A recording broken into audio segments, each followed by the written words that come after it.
a lot here at Cultaholic about wrestling factions and stables, and why not? Because I know it, you know it, everyone knows it, they're really cool. There's no point trying to hide behind superlatives or reasoning. When a group of wrestlers band together to have big fights with another group of wrestlers, it's just cool. Most of the time, factions aren't a one and done thing, and if popular enough, they will carry on, evolving, restructuring, and doing whatever they can to keep the formula fresh and earn those sweet, sweet paychecks. An easy way to keep a faction from getting stale is by spicing things up with a new member or six, and often it goes well. When DX lost Shawn Michaels, they replaced him with the New Age Outlaws and a returning X-Pac. When the Four Horsemen reunited in the mid-90s, Ric Flair and Arn Anderson brought in fresh, exciting talents, Brian Pillman and Chris Benoit. But not every addition to a faction is for the best, and what may look good on paper may not work well in the ring. Whether it's how they looked, how they wrestled, or how they acted, there are many examples of faction members who just didn't fit. I'm Adam Pacitti from Cultaholic Wrestling, and these are 10 miscast members of famous wrestling factions. Join us!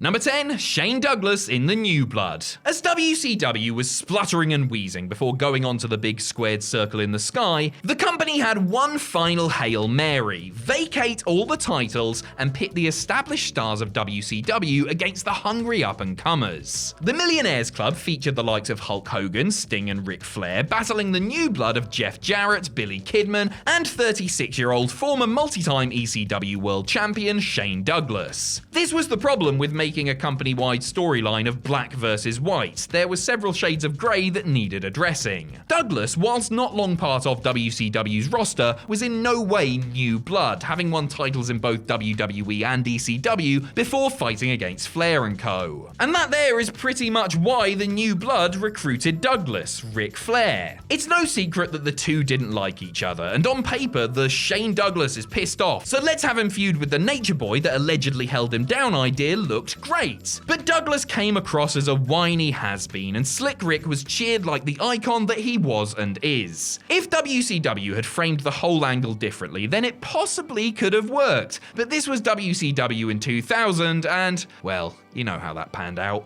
Number 9, Samoa Joe in the main event Mafia. TNA, for all of its faults, made WCW's Millionaires Club idea work with the main event Mafia. Kurt Angle, Sting, Booker T, Kevin Nash, Scott Steiner. Between them, a boatload of world championships, and all looking decidedly swish in well-fitted suits and sunglasses. Then, Samoa Joe joined, and he stuck out like a big, violent thumb. Joe originally feuded with the main event Mafia, and should have been positioned as the face of TNA to take these maniacal old hardasses down, but instead he was nonsensically added to the group despite having nothing in common with them, well, aside from being a wrestler in TNA, and having extensively feuded with all of the main event Mafia members. But at least the Samoan submission machine got to wear a cool suit, right? Wrong. He put on poo brown tights, drew a tire mark across his face, and started walking about with a knife, becoming little more than a noble savage warrior stereotype. Safe to say, this alliance did very little for Joe's career.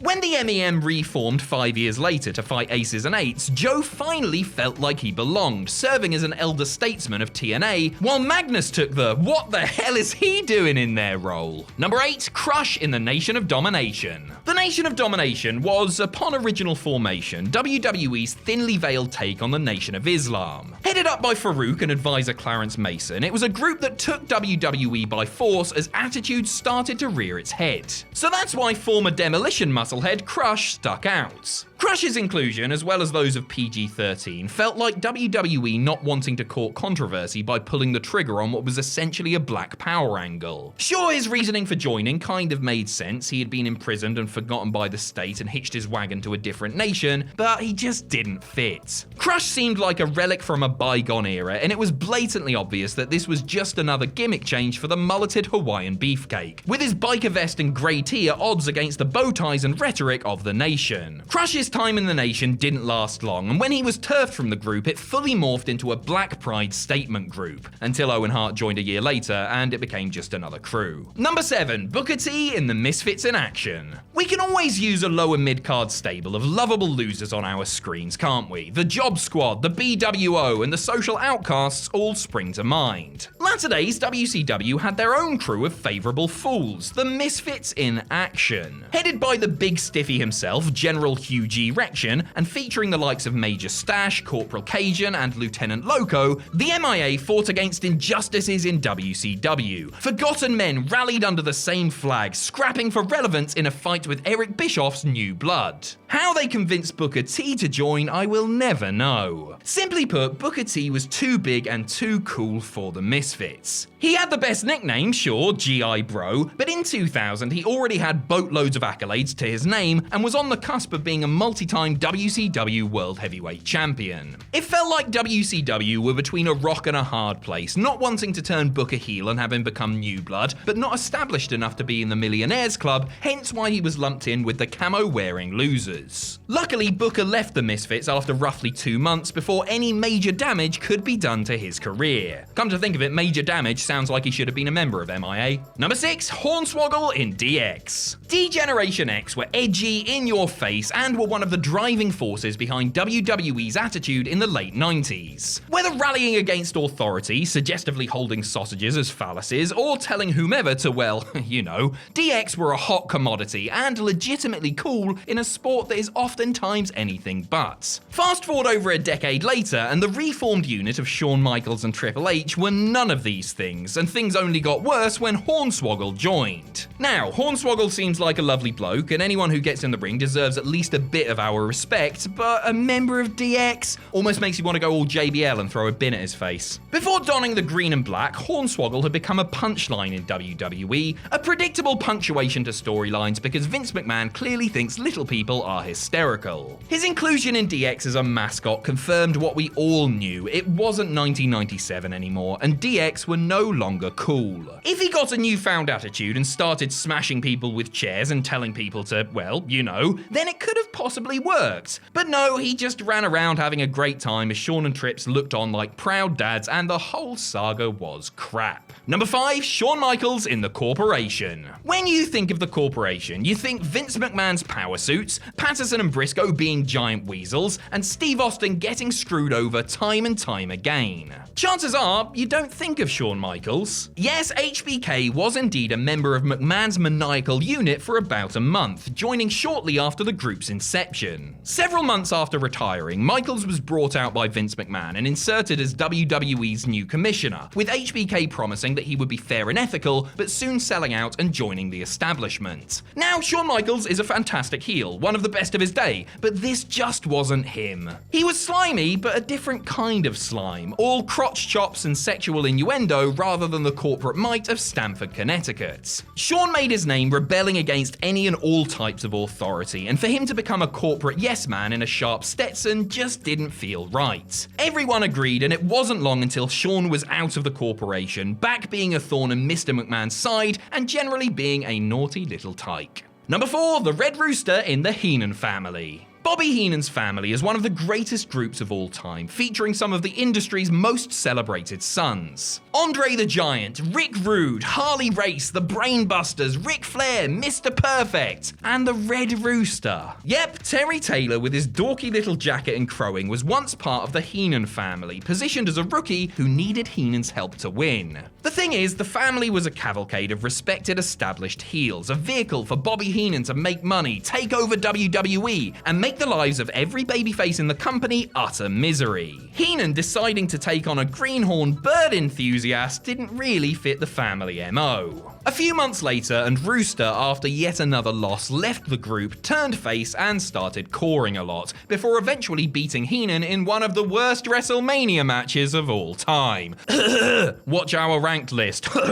Heenan learned his lesson after Rooster left the family and never managed another loser again. Instead, Heenan offered his unbeatable managerial services to the Brooklyn Brawler. Number 3, Lex Luger in the Dungeon of Doom. Pre-NWO WCW was a silly, cartoony affair. With Hulk Hogan as the de facto top babyface, Ted Turner's wrestling behemoth wanted to harness the kid-friendly energy of the Hogan-led WWE and set about booking Orange Terry against all manner of ludicrous doofuses. The weirdest of which were the Dungeon of Doom. Headed up by King Iakea and Taskmaster Kevin Sullivan, the Dungeon of Doom recruited several WCW stars and gave them supernatural gimmicks. Brutus Beefcake became Zodiac, John enter was Shark. There was the Giant, the Yeti, and Lex Luger. Luger couldn't be asked with a stupid gimmick, so said, "I'll just be myself, thanks," and that was that. Can't say I blame him. There was no real reason for Lex to be in the dungeon other than, oh, he's a bad guy now, and even in kayfabe it was positioned as Jimmy Hart saying, "Luger mate, do us a favour, yeah?" Sure enough, Luger looked like he would rather be anywhere else, likely in front of a mirror at a gym, and after yet another disastrous loss for the Dungeon of Doom, he said laters and sauntered off to buy a new frilly shirt and some Ico Pro. Number 2, Paul Roma in the Four Horsemen.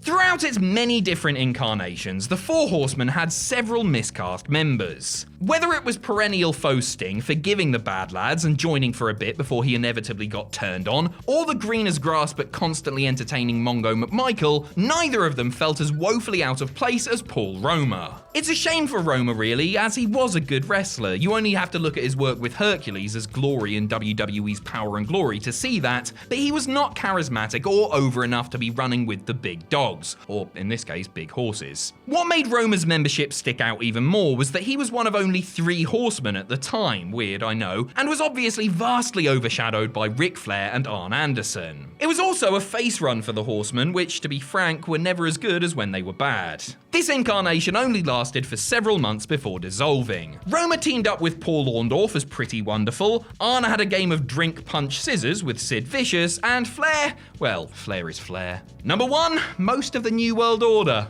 When people talk about the New World Order, they will talk about how they changed wrestling, swinging the Monday Night Wars in WCW's favour. They will also mention, though, what a bloated mess it was, with seemingly every man and his dog joining Hollywood Hogan's horrid heels at some stage. VK Wall Street was an unnecessary addition, as a violent anarchic gang wouldn't need an accountant in their corner. Big Bubba was a big mistake, as he just wasn't cool enough. Dusty Rhodes made literally no sense, even if he did buy himself a lovely red leather jacket. Miss Elizabeth should never be heel. Need I go on? Yes, I should. Vincent, Horace Hogan, Stevie Ray, and the Disciple can all get in the bin. Bret Hart should have been fighting against the NWO, not kinda sorta with them. And let's not forget the Wolfpack, Sting, Luger, Disco Inferno. WCW was out of control and, let's face it, needed to be stopped. Even some of the more premier members would have been used better elsewhere. Let's be honest, Kurt Hennig should have remained a Horseman and taken Rick Rude with him. And even though the Giant's defection from WCW was a big deal, they already had a huge powerhouse in Kevin Nash. As for Randy Savage,